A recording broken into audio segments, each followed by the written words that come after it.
Hello and welcome to Jackson's Job. Today we are making Jammy Biscuits. They are a cookie made with a buttery short crust pastry, lightly sweetened and filled with your favorite jam, jelly, or preserves. In a large bowl we have a half a cup of softened butter or margarine. You want it to be really pliable, 113 grams. To that we're adding a third of a cup of powdered sugar or 42 grams. And we want to mix these together until they are smooth.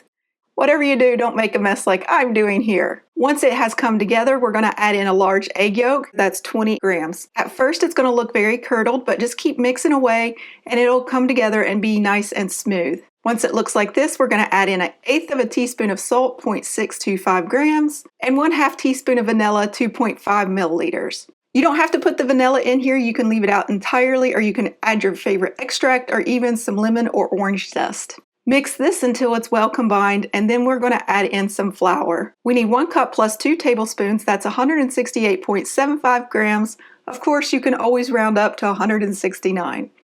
We want to mix this until it just starts to come together and resembles wet sand. You want to pour all this out onto a clean work surface and then bring it together. Using your hands, squeeze it together. It will be quite a sticky dough. If you need to, you can rub your hands together to get the dough off. But do know it's going to be quite sticky in the beginning. This is completely normal. As I was saying before, you can put lemon zest or orange zest in these and they're absolutely amazing.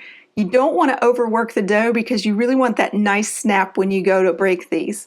They are a delicious cookie or biscuit, depending on what country you're from. These are not like an American cookie that are chewy. This is more like a ginger snap, but much more tender.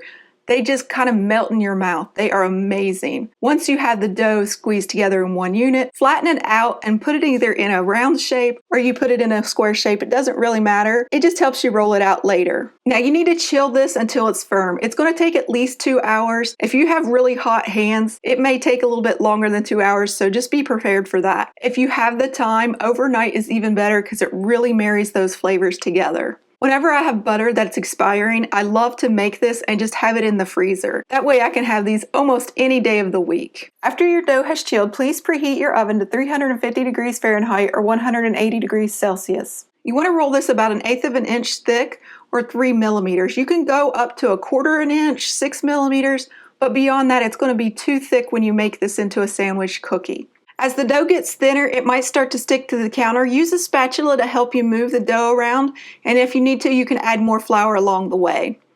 After you have it rolled out to the thickness you like, go ahead and get a cookie cutter and just cut it into whatever shape you want. I'm using a 3-inch cookie cutter here. It's about 7.62 centimeters, I think. I'm going to cut these out as much as I can, and then I'm going to take away the excess dough. I'm using flower shapes today, but you can use hearts, stars, even round shapes. For half of them, I'm going to cut out the center. I'm going to use a smaller shaped flower. This one in particular is about 1 inch, 2.54 centimeters. You can make it as big or as little as you want. You don't even have to cut out the center, but the center does let you see that really pretty jam in the end. You want to put these on an ungreased baking sheet, and you can space them pretty close together because there's no leavener. It's not going to spread much. With all these scraps, you can just gather it back up and roll out more cookies. You don't have to do this right away. You can put it back in the refrigerator and leave it for 2 to 3 days, or you can even freeze it up to 3 months. You want to chill this dough down for 15 minutes, and then you're going to bake them 12 to 16 minutes, turning halfway through. They're not going to get a lot of color on them. That is on purpose. You want them to be really pale. You just want to see just a little hint of coloring. Wait 2 to 3 minutes and then you're going to remove them from the pan. Don't wait too long or they will stick. Be careful when you're removing the ones with the cutouts because they are going to be very fragile and prone to cracking, especially if you rolled them out real thin like I suggested. This is completely normal and it's not unexpected for these to break, so I always like to make a few extra ones of the cutouts. Once they have completely cooled, we're going to fill them up with our favorite jam, jelly, or preserves. I'm using homemade strawberry here, but raspberry is one of the best ones to try. You want to spread the jam out about 1/2 teaspoon's worth of 2.5 milliliters, and you want to spread it just shy of the edges. If you put it all the way to the edges, when you sandwich the cookie, all that jam and jelly is going to just squeeze out onto the sides and make a mess. Now you don't have to use jam, jelly, or preserves. You can use ganache, you can use peanut butter, you can use lemon curd, whatever you can think of, even buttercream. These aren't very sweet, so they can handle a really sweet filling. Let's crack one of these open and see what it looks like.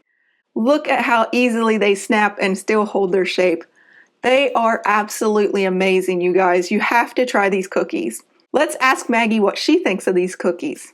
She thinks they are absolutely delicious and she wants 2 of them. Today we will give her a couple because she's been a very good girl and had lots of walkies. I hope you enjoyed this recipe. Thank you for watching, and as always, happy baking.